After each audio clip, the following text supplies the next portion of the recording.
Bonjour et bienvenue sur ma chaîne YouTube Monsieur Herman76. Donc là je suis trop content de vous retrouver pour une nouvelle vidéo. Oui, je sais, ça fait un petit moment à cause de ma motivation à faire des vidéos qui était partie. Je faisais autre chose, je traînais surtout sur internet, sur les forums, sur YouTube, je faisais autre chose. Et aussi, j'achète plus vraiment beaucoup de livres. Enfin, j'en achète toujours, mais bon, ça a diminué. Et d'une autre part, j'avais pas lu assez pour vous faire une vidéo avant aujourd'hui. Enfin, avant aujourd'hui, avant le mois de août. Là, j'ai combien de livres? J'ai 4 livres à vous présenter pour ce nouveau numéro de mon repas livresque. Alors, c'est parti.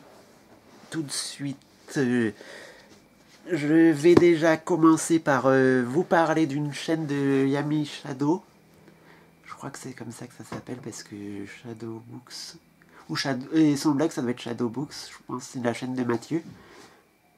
Je vous mettrai le lien de sa chaîne en barre d'infos parce que j'adore ce qu'il fait. Il parle de fantastique jeunesse, Brajlon surtout, je pense.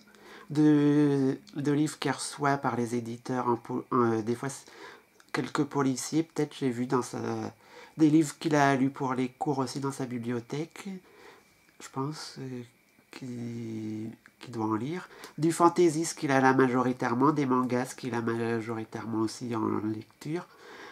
Fantasy jeunesse, voilà, de la fantasy, du jeunesse qui reçoit du young adulte, voilà, tout ce qu'il reçoit par les éditeurs.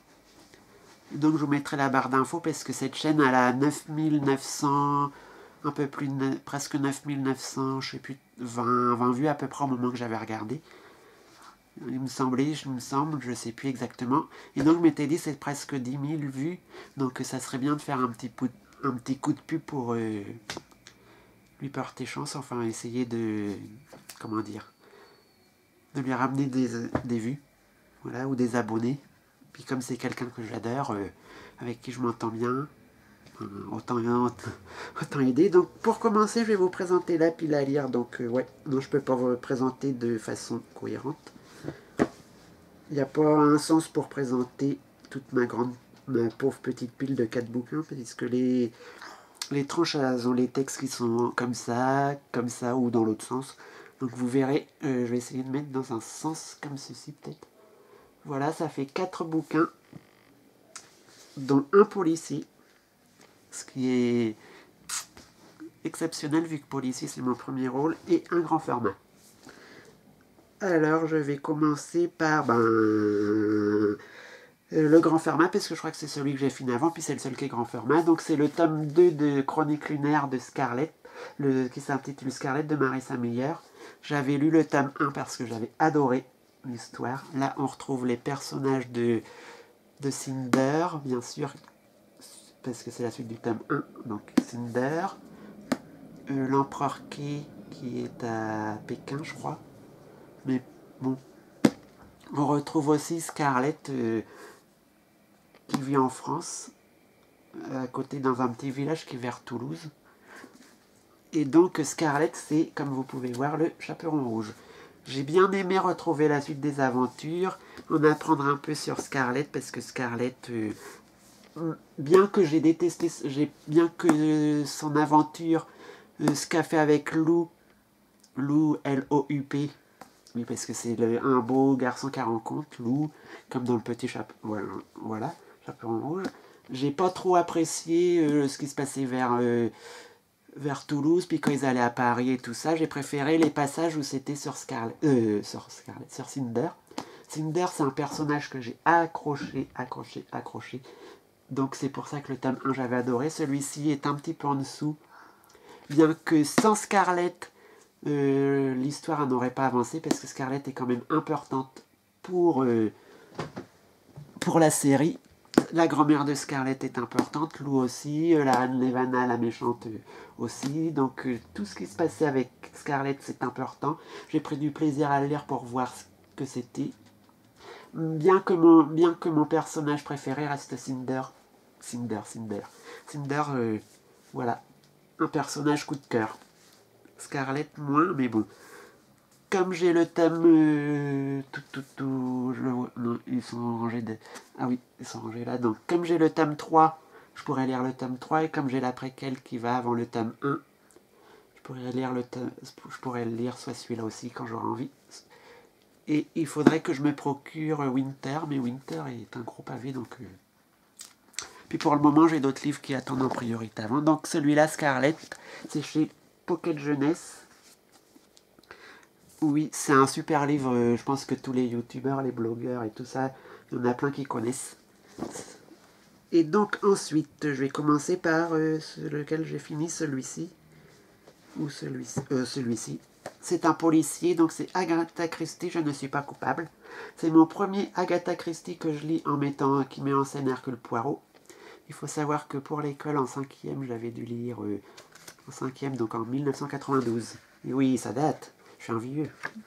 J'avais dû lire Lady Petit-Nègre, que j'avais adoré. J'ai lu Agatha Christie, je ne suis pas coupable, que j'avais reçu dans un swap parce que la personne elle l'avait en double.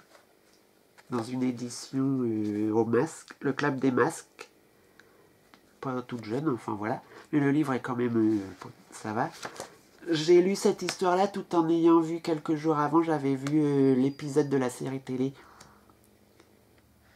Donc je savais déjà à peu près comment ça se passait et tout. J'ai trouvé cette écriture vachement facile à lire, c'est écrit comme ça. L'histoire elle est simple. On suit Hercule Poirot qui assiste à un procès d'une dame en Angleterre, dans un village, ou je pense dans un petit village. Et après, on retourne au début où on suit toute la famille de la dame et tout ça. On suit tout le monde dans un manoir ou je sais plus, dans une grande maison, dans ce dit village, il me semble. Et donc, qu'est-ce qui se passe? Il se passe que cette dame meurt. Les gens se demandent si elle est empoisonnée ou pas pour avoir l'héritage, comment elle est morte, si on l'a tuée, machin. Après, il y a quelqu'un d'autre qui meurt dedans, je pense aussi, en mangeant des sandwichs, je crois que c'est des sandwichs aux crevettes ou au saumon, et en buvant du thé, donc elle meurt pendant... et donc Hercule Poirot est appelé pour résoudre tout ça, et à la fin on trouve le coupable. Et donc si vous voulez savoir qui est le coupable, vous pouvez commencer par le lire. Celui-ci est un Hercule Poirot, c'est pas le plus connu, je dirais.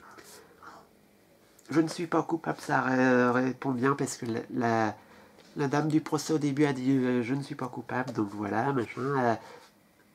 Mais est-elle vraiment coupable ou pas? Ça, c'est ce qui est. J'ai trouvé que franchement c'était écrit de façon simple, un peu trop parfois. Je me suis dit oui, bon. C'est pas le plus des recherchés, j'ai pas pris autant de plaisir que lire Les 10 petits nègres. En même temps, c'est ma première entrée pour Hercule Poirot. Donc je me suis dit, au moins ça se lit facilement, ça me rebute pas. J'essayerai peut-être si j'ai l'occasion d'autres Hercule Poirot. Parce que j'adore Un meurtre sur le Nil, donc j'essayerai d'autres. Celui-ci en plus il s'est lu vite, il fait que 250 pages. Et il commence à la page, parce qu'il commence jamais à la page 1, les bouquins. À la page 11. Tous les romans commencent généralement comme ça. J'ai oublié de vous présenter, c'est comme ça, le derrière, le devant, c'est comme ça. Je pense que les éditions dans les livres de poche, les éditions récentes sont beaucoup mieux, là, ça donne pas trop... C'est pas... Quand on voit comme ça, c'est pas appétissant, mais bon. Tant que le contenu est bien. Ensuite, je vais prendre lequel j'ai lu, celui-ci. Alors, celui-ci est un peu spécial parce que c'est un livre que j'avais un petit peu depuis 1 ou 2 ans, je sais plus, et qui est très connu pour son film, un film d'horreur. C'est William Peter Blatty, L'Exorciste, Pavillon Push, Robert Laffont. Donc c'est les éditions Push de Robert Laffont. J'ai jamais vu le film d'horreur, j'en ai entendu parler un petit peu, je sais de quoi ça parlait un petit peu. Et j'ai lu le livre. Le livre se lit assez facilement. Enfin, dans mon cas, je suppose, il faut aimer le sujet. j'ai lu, il y a 532 pages parce que j'ai lu les notes de l'auteur et les remerciements qui font 2 pages à la fin. Et donc, ça parle d'une petite fille dans la ville de...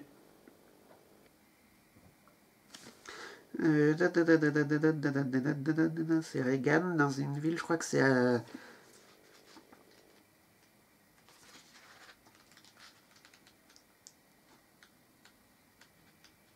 Je sais plus exactement. Voilà, c'est dans le quartier de un quartier qui s'appelle Georgetown à Washington. Et Washington est la capitale des États-Unis sur la côte Est.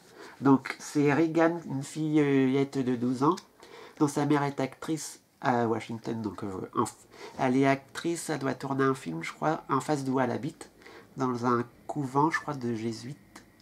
L'action se passe là, enfin voilà. Donc sa fille, après, elle entend des bruits bizarres dans sa chambre. Il y a des objets qui disparaissent, comme sa robe bleue qu'elle retrouve dans un placard alors que c'était pas là qu'elle était. Elle commence à être malade, à aller voir plein de médecins. Et sa mère pense qu'elle aurait besoin d'aller voir un exorciste. Mais avant tout ça, lui, ils font plein d'examens chez les médecins. D'aller voir un psychologue, ils en parlent et tout. Donc après, il y a tout l'entourage de la mère. Et donc d'autres personnes, genre des prêtres et tout ça, qui viennent dans l'histoire pour essayer. À la fin, ils finissent par faire un exorcisme par un prêtre parce que la petite est possédée par le diable. Enfin, par un démon. Je crois que c'est un démon qui était très ancien, dont ils ont trouvé au début. Ils ont trouvé quelque chose qui lui appartenait, je crois, en Irak. En 1900, je sais plus quelle année, mais dans les années 30, il me semble, ou l'année 60, je sais plus exactement. Ils ont trouvé. Et donc, pendant tout le livre, j'ai trouvé que ça ressemblait plus, ça m'a fait penser à Dr House. Ils cherchaient pour ce que la fillette pouvait avoir comme maladie. Ils expliquaient, oui, cette maladie-là, ça pourrait être ça, parce qu'elle a ça, à cause des ondes de son cerveau, enfin voilà. Ils passaient plein, allaient voir plein de médecins, ils trouvaient pas, ils faisaient des examens. J'ai trouvé que ça m'a pas fait du tout peur. Je me suis dit, bon, il paraît que le film, il fait peur, le livre, qui est à l'origine du film, devrait faire peur. J'ai pas eu peur, j'ai plus pensé que ça tournait autour de la médecine, autour de comment sauver la petite fille, ça sent... J'ai cru que c'était un épisode de Dr House version fille possédée. Donc c'est bien à lire. Ils disent que c'est un livre incontournable. Enfin voilà, c'est un livre important d'un auteur américain. Genre moi je pensais que c'était un livre classique, mais c'est classique, mais pas un classique que je retiendrai spécialement dans les traits recherchés. J'ai pas pris trop de plaisir. Par contre, je l'ai lu vite. Parce que j'étais en vacances, donc j'avais pas internet. Où j'étais. Et donc il y a 532. J'ai lu 532 pages parce que j'ai lu les remerciements et la note de l'auteur qui fait ça. Et le remerciement qui fait ça, plus ça, voilà. Puis c'est écrit comme ça, c'est écrit assez gros. Et donc, oui, ça a conseillé, mais bon, c'est pas très... Enfin, ceux qui sont peut-être sensibles aux lectures, qui n'aiment pas trop ce qui fait peur, peut-être que ça va leur faire peur. Ceux qui n'aiment pas la médecine déjà, qui n'aiment pas qu'on recherche les maladies et tout, ce qu'elle pourrait avoir, vous passez. Les personnages, je m'en suis pas vraiment attaché spécialement. Je sais pas. C'est un livre qui est sympathique comme ça, mais c'est pas un grand livre que je vais retenir pour... je peux pas dire que je le conseille à quelqu'un. Si quelqu'un veut le lire, s'il veut il fait son propre avis dessus, il lit. Voilà, je peux pas. Je sais pas quoi en penser. J'ai ni détesté ni aimé. Ouais. Ça m'a pas laissé un souvenir extraordinaire. C'est pas un livre dont je me souviendrai 50 ans après. Et donc le dernier livre que j'ai fini, c'est un livre un peu spécial en plusieurs points aussi. C'est un livre double format, c'est-à-dire qu'il contient le tome 1 et 2 d'une auteure canadienne québécoise, donc du côté où il parle français, c'est Louise Tremblay Desiambres. Oui, ça doit se dire comme ça. Mémoire d'un quartier, chronique familiale Made in Montréal. Le tome 1, c'est Laura et Antoine. C'est-à-dire que, genre comme ceci, là c'est Laura et après c'est Antoine. Donc Laura et Antoine, on va suivre Laura et Antoine qui sont les deux enfants pour le moment au début de l'aventure de la femme de Bernadette, voilà. De Bernadette Lacaille dans un quartier de Montréal, je crois que c'est une impasse, un quartier populaire puisque la mère est femme au foyer, le père est boucher et la belle-mère de Bernadette, donc la mère de Marcel, vit dans cette maison-là depuis qu'elle l'a achetée avec son mari. Son mari est décédé, donc la belle-fille Bernadette, le fils de le mari et les deux enfants vivent tous là-dedans. Et donc, dans le premier, on suit Laura, comment expliquer, parce que c'est sur la vie de famille, donc je sais pas trop. Laura, c'est au début des années 50, donc on suit Laura, qui est écolière au début. Après, elle passe au collège, je crois. Elle a 11 ou 12 ans, je sais plus. Puis après, à la fin, elle a 14-15 ans, je crois. Je crois qu'elle a 15 ans. Après, on suit et en même temps, on suit Antoine et tout. On apprend plein de choses sur la famille, sur l'oncle qui va aux Amériques, sur Bernadette qui va avoir un troisième enfant, sur la grand-mère, sur Marcel et sur leur vie, comment se débrouiller avec le peu d'argent qu'on a, comment ça se passe à élever des enfants, tout ça, dans un Montréal des années 50. Donc pour moi, déjà, j'ai trouvé que le sujet, je me suis dit, oh oui, c'est une histoire comme ça va être ce que j'ai vu, ce que je vis chez moi aussi. Mais non, pas du tout. Alors là, c'est très bien, parce que c'est à Montréal déjà, donc c'est au Canada, dans la province du Québec, oui, francophone, donc un endroit que nous, les Français, nous ne connaissons pas, spécialement à part ce qu'on entend à la télé ou dans les films ou dans ce qu'on peut lire. Donc ça nous change du paysage. Et quand ils parlent, quand la famille Lacaille parle, ils parlent en québécois, donc c'est retranscrit les dialogues en québécois. Mais bon, c'est facile à lire, c'est du français. Comme on parle au temps de Louis XIV, un peu, ça vient de là. Et donc, il y a d'autres personnages qui sont un peu plus riches, qui parlent en français normal. Et donc on suit ça avec les moments de peine, les moments de doute, les histoires d'amour qui se passent entre la mère, le père, les histoires de couple, voilà.